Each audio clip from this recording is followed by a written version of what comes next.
Beograda, da pokažemo da i mladi mogu sudjelovati u tome.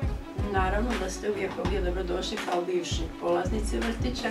Idealno ste naletjeli. I onda ne da svi sudjeluju da nešto pozitivne zgrade izađe odavde. Ovo je sad idealno ispalo.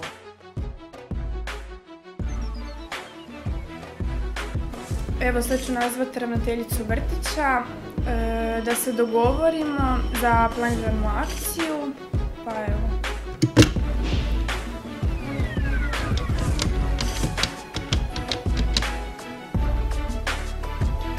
Dobar dan, teta Nives Karla ovdje. Htjela sam vas pitat, mi smo planirali jednu akciju napraviti danas, pa jel možemo? 4:30?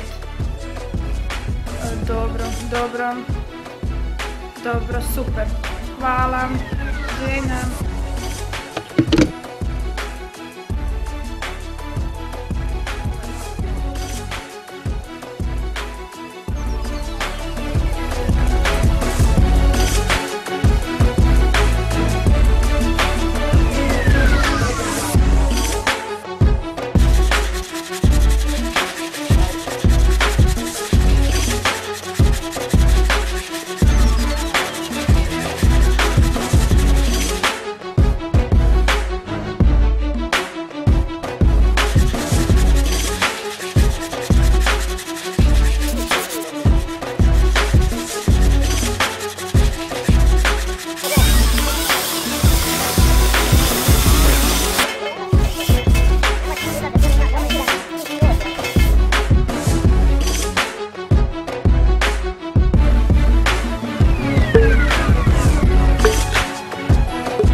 Naša akcija uređenja igrališta dječjeg vrtića Krijesnica odjeknula je i kod roditelja i kod djelatnika vrtića pozitivno, no u međuvremenu se vrtić zatvorio.